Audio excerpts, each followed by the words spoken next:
Alright, what's up guys? Mike with H&H here. Today I'm going to show you how to put a riser on your septic tank. So, first step, find your septic tank. Usually we take one of these bad boys, a little smart stick, and that's what you'll hear like through the ground. I don't think I can do it one arm. So you kind of hit that, kind of figure out how it's sitting. This has kind of had like a dead spot here, so it's kind of easy to tell. And the customer knew, she actually put that like right there, so that was nice. Talk about the riser. So what we put on for risers is it's six inch, just sewer and drain pipe, 3,000 pound crush, you know, just PVC, 6 inch, a little bit more room. For our hoses, we use 3-inch hose, which technically it has closer to like a 4-inch outer diameter. So putting a 4-inch would not work very well. We would, you know, like to put like a big riser on here, and keep the same size access. You know, you got this nice big, I don't know, it's close to 2 foot, right? You know, 2 foot by 2 foot. So that's the most ideal. But we can't necessarily, you know, hold these huge risers around on our pumper trucks. We don't really just have room for that. So next step being is we'll cut these lids right here that we pull out, and we'll put one of these bad boys on here. And as long as, you know, you keep maintaining your system, you don't let it get too bad, we can pretty much, you know, always do a good job pumping out of these 6-inch pipes, and using like a back flushing method and everything like that. So I will show you how to do that. All right, first things first, get your little trowel, scrape off some dirt, pick which corner you want to put it on. I just picked here. Some people, you know, maybe want it closer to their deck or whatever. This lady didn't say anything, so I just picked this corner. So you'll take your cap, put it right on the corner, and your cap's always a little bit bigger than your pipe itself. So I always like to hang it off the edge. You know, about that much or so, because you can always make your cut bigger. You know, you can't make your cut smaller. So start a little bit smaller if you're unsure, and then, you know, you can always pull it back out and recut it if it's a little bit too small for your pipe to fit in there.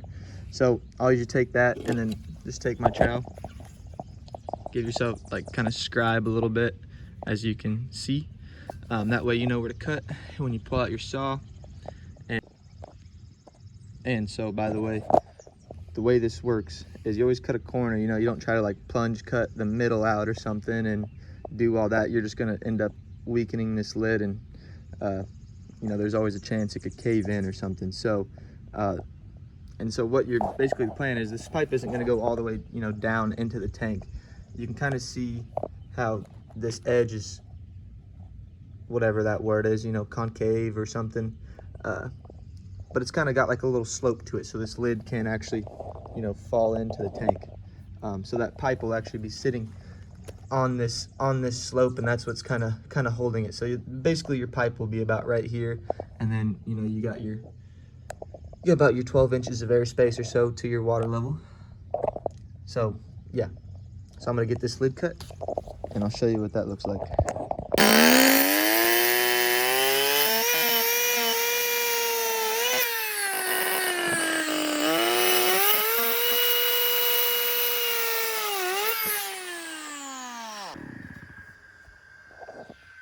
All right, do one of these. Man, oh man. Okay. So I'm gonna be honest, looks a little small, but we're gonna test it and see how it is. And voila, it'll look like that. I ended up making my cut a little too small, so I had to widen it up a little bit, like a 1/2 inch or so, whatever. So now, get this bad boy, stick her in the hole. Yes sir, get in there.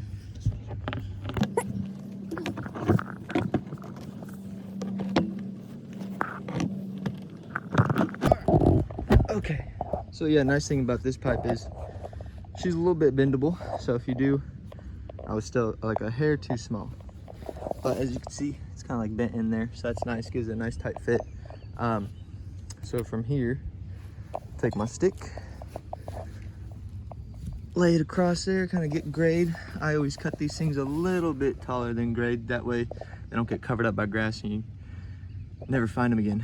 So I'll cut this thing usually just a couple inches high. That way we can always know where they are.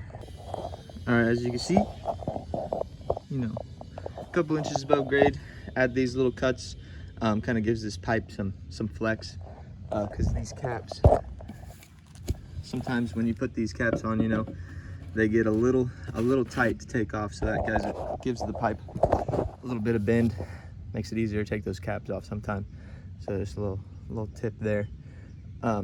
So now, next battle, got this thing seated in here, but now you're trying to put a circle in a hole, and that don't work. So give yourself some dirt, something like this, get nice and tight.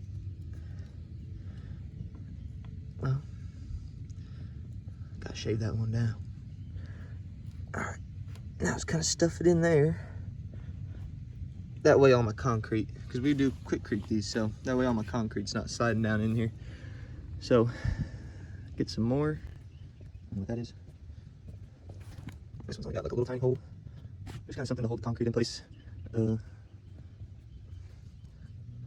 course you can use other things, but I better try here, and it's free, so why not? I've got a medium-sized hole over here. All right, so get your corners filled in. Don't have to be perfect. Just some concrete will slip down through here. It's not a big deal.